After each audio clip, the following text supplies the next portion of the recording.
Hi friends, welcome back to my channel. ప్రతిరోజు కార్తీక దీపం serial టీవీలో కన్నా ముందుగా చూడడానికి వెంటనే మా ఛానల్‌ని సబ్స్క్రైబ్ చేసుకొని పక్కనే ఉన్న గంట సింబల్‌లో ఆల్ పైన క్లిక్ చేయండి. అప్పుడే నేను పోస్ట్ చేసే వీడియోస్ మీరు మిస్ కాకుండా నోటిఫికేషన్ ద్వారా చూడగలరు. ఇక సీరియల్‌లోకి వెళ్తే కార్తీక దీపం సీరియల్‌లో అసలు జ్యోత్స్న గురించి తెలిసి నిలదీస్తున్న పారిజాతంనే చంపాలని చూస్తుంది జ్యోత్స్న. ఇక పారిజాతం అసలు జ్యోత్స్న బండారం తెలిసి షాక్‌లో ఉండిపోతుంది. మరసలు పారిజాతం ఇప్పటికైనా సరైన నిర్ణయం తీసుకుంటుందా? అసలు ఏం చేయబోతుంది? మరి పారిజాతం తీసుకునే ఆ స్టెప్ ఏంటి? అనేది తెలియాలంటే ఈ వీడియోని చివరి వరకు స్కిప్ చేయకుండా చూడండి. అప్పుడే మీకు క్లియర్‌గా అర్థమవుతుంది. అలాగే ఈ వీడియోని ఇప్పటివరకు లైక్ చేయని వాళ్ళు ఇప్పుడే లైక్ చేసేయండి. ఇక సీరియల్‌లోకి వెళ్తే కార్తీక దీపం సీరియల్‌లో దీప తల్లి కాబోతుందని తెలిసి ఆ ఇంట్లో వాళ్ళంతా సంతోషంగా సంబరాలు చేసుకుంటూ ఉంటారు. తన భార్య జ్యోత్స్న మళ్ళీ ఈ విధంగా పుట్టబోతుందేమో, అందుకని నా కలలోకి వచ్చి చెప్పిందేమో అనుకోని శివనారాయణ సంతోషిస్తాడు. అలాగే ఇటువైపు కాంచన కూడా సంతోషిస్తుంది. తన తల్లి తన మనవరాలుగా పుట్టబోతుందని తెలిసి అసలు దీపనైతే అపురూపంగా చూసుకుంటుంది. ఈ రోజు నుంచి నువ్వు పనికి వెళ్ళడానికి వీల్లేదు. అసలు ఆ ఇంటికి వెళ్ళడానికే వీల్లేదు. ఆ ఇంట్లో నరరూప రాక్షసులున్నారు. ఒకరు బాగుపడితే చూస్తూ ఓర్వలేకపోతారు. అందులోనూ నువ్వు కడుపుతో ఉన్నావని తెలిస్తే ఇంకేమైనా ఉందా? వాళ్ళు అస్సలే ఓర్చుకోలేరు అంటూ ఇక కాంచన అయితే ఆ ఇంటికి వెళ్ళొద్దని చెప్తుంది. కానీ అసలు తన తల్లిదండ్రులు అలాగే తాత అక్కడ ఉన్నారని వాళ్ళకి ఏదో ఒకరోజు జ్యోత్స్న వల్ల అపాయం ఉందని తెలిసి చాలా బాధపడుతూ ఉంటుంది. భయపడుతూ కూడా ఉంటుంది. ఇక అందుకనే ఆహ్, లేదత్తయ్య, నేను వెళ్ళాలి. ఆయనకిచ్చిన మాట కోసం నేను తప్పకుండా వెళ్ళాలి. ఎందుకంటే ఆయన ఒక్కరు కష్టపడుతూ ఉండడం నేను చూస్తూ ఉండలేను అనగానే, లేదు దీప, ఈ టైంలో నువ్వు రెస్ట్ తీసుకోవడమే కరెక్ట్ అనగానే, అయ్యో బావ, నేనేమైనా వీక్‌గా ఉన్నానా ఏంటి? అయినా నాకు ఇది మొదటి ప్రెగ్నెన్సీ ఏం కాదు కదా! శౌర్య కడుపులో ఉన్నప్పుడు కూడా నా పనులన్నీ నేనే చేసుకున్నాను. అందుకోసమే ఫ్రీగా డెలివరీ అయింది. నువ్వేం కంగారు పడకు. నేను బాగానే ఉన్నాను. నీకు పుట్టబోయే బిడ్డకి ఎటువంటి హాని జరగదు. ఈ ఇంటి వారసురాలికి ఏమి జరగదు అంటూ అనగానే, ఇంటి వారసురాలా అంటూ అనగానే, ఆహ్, ఏంట్రా ఇంటి వారసురాలు అంటుంది అనగానే, అది నువ్వు అనుకుంటున్నావు కదమ్మా! మీ అమ్మే నీకు మనవరాలుగా పుడుతుందని. అప్పుడు మీ అమ్మ మనవరాలుగా పుట్టినప్పుడు తను ఆ ఇంటి వారసురాలే అవుతుంది కదా! అందుకని అలా అంటుంది అనగానే, ఓహ్! అవునా! నాకు నిజంగా చాలా సంతోషంగా ఉంది దీప. ఎందుకంటే మా అమ్మ కల్లో కనిపించి నాతో మాట్లాడడం ఏంటి, ఆ మరుసటి రోజే నీకు ఇలా ప్రెగ్నెన్సీ రావడం ఏంటి, నాకైతే నిజంగా ప్రెగ్నెన్సీ ఉందని తెలిసినప్పటి నుంచి ఎంత సంతోషంగా ఉందో తెలుసా? నువ్వు తల్లివి కాబోతున్నావని. నా తల్లి నాకు మళ్ళీ నా చేతుల్లో పెరగబోతుందని తెలిసి నిజంగా చాలా సంతోషంగా ఉంది. ఎప్పుడెప్పుడు మా అమ్మని ఎత్తుకుంటానా అని చాలా ఎక్సైటింగ్‌గా ఉంది అంటూ కాంచన అయితే చాలా సంతోషిస్తూ ఉంటుంది. ఇక అంతలోనే శ్రీధర్ కూడా, అవునమ్మా దీప, ఇప్పుడు నువ్వు కడుపుతో ఉన్నావు. చాలా జాగ్రత్తగా ఉండాలి. ఆ ఇంట్లో వాళ్ళ గురించి నీకు సరిగ్గా తెలీదు. అక్కడ పారిజాతం అత్తయ్య గాని, జ్యోత్స్న కానీ ఏదో ఒక ప్రయోగం చేస్తూ ఉంటారు. అంటే వాళ్ళ గురించి, వాళ్ళ మెంటాలిటీ గురించి, వాళ్ళు చేసే పనుల గురించి తెలుసు కాబట్టి చెప్తున్నాను. కార్తీక్, నువ్వు అక్కడికి వెళ్ళినా కూడా దీపను కంట కనిపెడుతూ ఉండాలి. జాగ్రత్తగా చూసుకోవాలి. ముందే దీప ఒట్టి మనిషి కూడా కాదు అనగానే, మామయ్య గారిలో ఎంత మార్పొచ్చింది. ఇంతకుముందు నేనంటేనే అసలు మామయ్య గారికి పడదు. కానీ ఇప్పుడు నా గురించి ఇంత కేరింగ్‌గా ఆలోచిస్తున్నారు. నిజంగా నాకు చాలా సంతోషంగా ఉంది. నా కడుపులోని బిడ్డకి ఎటువంటి ఆపద రాకుండా చూసుకునే బాధ్యత నాది అని చెప్పేసి దీప అయితే ఇక జ్యోత్స్న, పారిజాతం చాలా తీవ్రంగా ఆలోచిస్తూ ఉంటారు. జ్యోత్స్న అయితే కోపంతో రగిలిపోతూ ఉంటుంది. అసలు దీప ప్రెగ్నెంట్ అవ్వడం ఏంటి? అసలు ఈ ఇంటి వారసురాలు మంచి జరగడం ఏంటి? అసలు నాకు నిజంగా చాలా కోపంగా ఉంది. దీపను అడ్డు తొలగించుకోవాలి. దీప బిడ్డను అడ్డు తొలగించుకోవాలి. బావని ఎప్పటికైనా నా సొంతం చేసుకుంటానని ఇప్పటి వరకు నాకు చాలా హోప్ ఉండేది. కానీ దీప బావతో కలిసిపోయి ప్రెగ్నెంట్ అయ్యి ఇప్పుడు నాకు ఉన్న నమ్మకాన్ని, ఒకే ఒక నమ్మకాన్ని తుడిచేసింది. దాన్ని ఎలాగైనా అడ్డు తొలగించుకోవాలి. ఈ భూమి మీదే లేకుండా చేయాలి అని దీప మీద కోపంతో రగిలిపోతూ ఉంటుంది. అయితే ఎలా అయినా అవమానించాలని, దీప ప్రెగ్నెన్సీ పోగొట్టాలని, దీపని ఈ భూమి మీద లేకుండా చేయాలని చాలా గట్టిగా అనుకుంటుంది. కానీ ఇటువైపు పారిజాతం కూడా చాలా గట్టిగా ఆలోచిస్తుంది. అసలు పూజారి గారు చెప్పిందేంటి? ఆయన ఈ ఇంటి వారసురాలికి మంచి జరుగుతుంది అని చెప్పారు.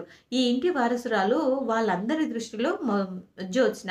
కానీ జ్యోత్స్నకి ఎటువంటి మంచి జరగదని నాకు తెలుసు. అంటే అసలు జ్యోత్స్న ఈ వారసురాలు కాదు కాబట్టి జ్యోత్స్నకి మంచి జరగలేదు అంటే అందులో అర్థం ఉంటుంది. ఈ ఇంటి వారసురాలికి మంచి జరుగుతుంది అని చెప్పారు. కానీ మంచి జరగాల్సింది ఎవరికి? ఈ ఇంటి వారసురాలికి కదా!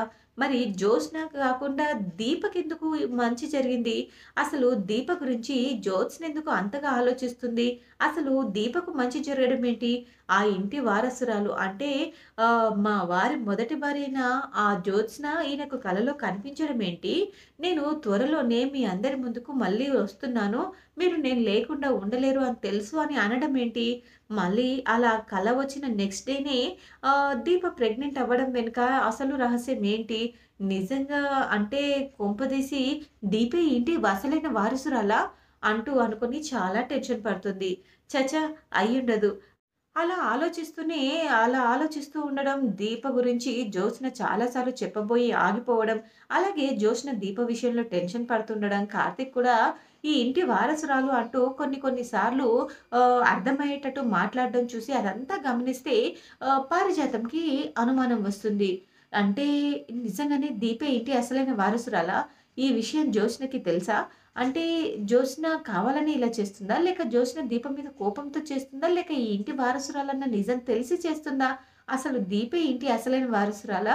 అబ్బా! ఆలోచిస్తుంటే బుర్ర వేడెక్కిపోతుంది. వెంటనే నేను దాసుని కలవాలి అని చెప్పేసి వెంటనే దాసు దగ్గరికైతే వెళ్తుంది. ఆహ్, ఆహ్, పారిజాతం.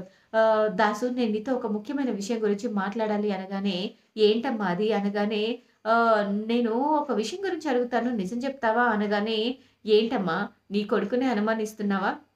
అయినా నీకు నేనెందుకు అబద్ధం చెప్తాను అనగానే, "నువ్వు అబద్ధం చెప్పవురా నాకు తెలుసు. కానీ నిజాలని మాత్రం దాచేస్తావు" అనగానే, నేనేం నిజం దాచానమ్మా?" అంటూ అడుగుతాడు అమాయకంగా దాసు. అంటే "నువ్వు ఏమీ దాచలేదంటావు" అనగానే, "నేనేమి దాచలేదమ్మా" అనగానే, "అయితే ఈ ఇంటి అసలైన వారసురాలు దీప అన్న విషయం నాకెందుకు చెప్పలేదు?" అంటూ ఒక రాయి వేసి మాట్లాడినట్టుగా మాట్లాడుతుంది. అంటే దీప ఈ ఇంటి అసలైన వారసురాలని నీకెలా తెలుసు అనగానే, అంటే నా అనుమానం నిజమేనమాట. దీపే ఇంటి అసలైన వారసురాలు అన్నమాట. ఆ విషయం జ్యోత్స్నకి కూడా తెలుసు. అందుకని కావాలని తను ఇదంతా చేస్తుందనమాట అని అనుకోని, ఇక పారిజాతం అయితే ఇంకా కొంచెం గట్టిగా దాసు నమ్మేటట్టు మాట్లాడుతుంది. ఇక దాంతో నిజంగానే తన తల్లికి నిజం తెలిసిందేమో అని చెప్పేసి ఇదంతా కూడా చెప్పేస్తాడు దాసు. అసలు దీపే ఆ ఇంటి అసలైన వారసురాలని, ఆ విషయం నాకు తెలిసిందని, దాసు మీద జ్యోత్స్న అటాక్ చేసిందని, నన్ను చంపే ప్రయత్నం చేసింది.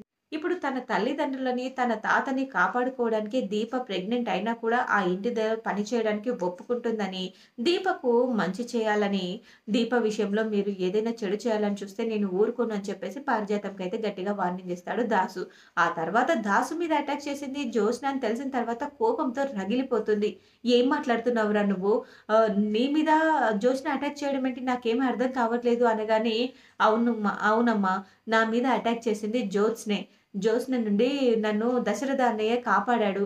దశరథ అన్నయ్య లేకుంటే జ్యోత్స్న ఈ పాటికి నన్ను ఎప్పటికో పైకి పంపించేది" అనగానే, "ఏం మాట్లాడుతున్నావురా?" అనగానే ఆ రోజు జరిగిందంతా కూడా బాగా చెప్పేస్తుంది. ఇక ఆ తర్వాత నాకు తెలిసి నన్ను చంపాలనుకుంది జ్యోత్స్న అన్న విషయం దశరథ అన్నయ్యకి తెలుసు. కానీ ఏదో విషయం తెలియాలి, ఏదో నిజం తెలుసుకోవాలని అని చెప్పేసి అన్నయ్య జ్యోత్స్నని ఇంకా క్షమిస్తూ వదిలిపెడుతున్నాడు. అన్నయ్యకి గనక అసలు నిజం తెలిస్తే అస్సలు ఊరుకోడు అని చెప్పేసి దాసు అయితే అంటాడు.